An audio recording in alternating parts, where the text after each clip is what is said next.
am asking you what brought you here. I suppose the thing that initially sparked me to action is the fact that we just had a federal election in which we had a tyrant who had less than 50% of the votes, who now has a majority in this country.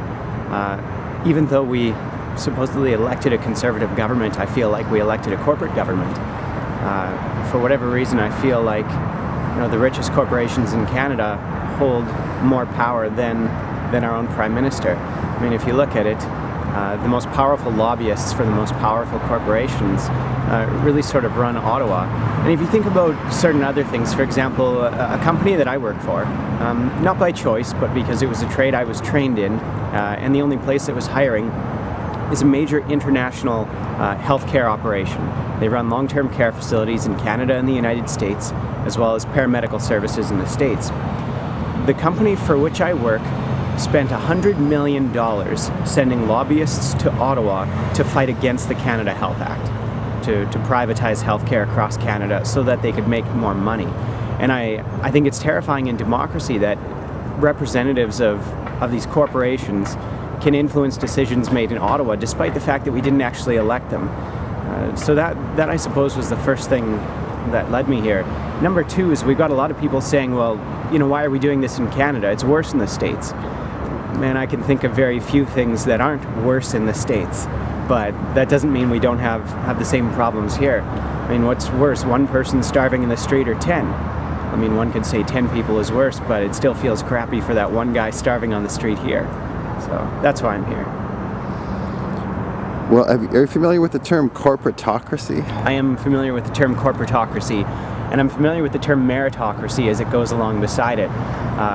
Meritocracy in particular is this wonderful idea that's actually promoted by the corporations to make their workers work harder for less money, that states the harder you work, the more money you will make. But if you look at right now, I mean, the wealthiest CEOs in Canada are making on average 250 times what their workers are making.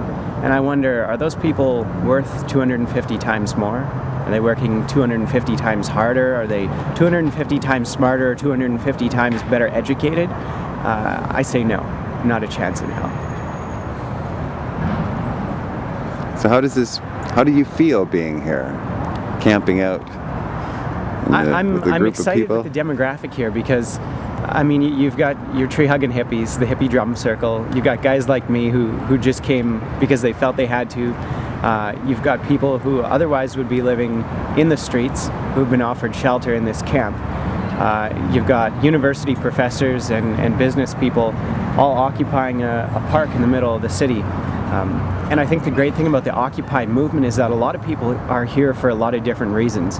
And when members of the media will ask, what are your demands? And the answer is, well, we don't have any specific demands. This isn't a protest, it's a revolt. And I think that's what's so exciting about this, because for the first time in my life, we've seen what might be the beginnings of the People's Revolution, where it is a world that's governed by the 99% and not the richest, the most well-connected 1%. It's really exciting. All right. I'm just going to start with what I was saying there to remind myself that there's something different about this. It feels like we're going somewhere that we've never been, which is why it's so hard to define. I think we're at a point in our history where we've seen that years and years of violence haven't accomplished that much. But in our world where violence is looked down upon, I think it is the people that are going to do this. And if you think about it, I'm reminded of one of my favorite authors, Isaac Asimov, who said in his very first novel that we're entering a period of barbarism. And if we have one person, that person can work for 1,000,000 years and make change.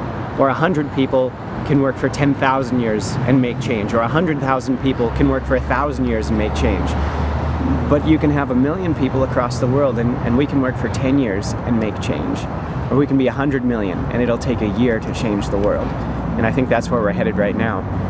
And another way I like to look at it is that revolution is like an exciting new relationship. You might not have been there before. You're stepping outside your comfort zone and it might be far off. But I think if you're really quiet in these times, you can hear coming on the wind this revolution. It's coming, and it's not going to come loudly, I don't think, but I hear it rustling through the trees at this camp and across the world. And I'm getting really, really excited, and I think everyone else should too.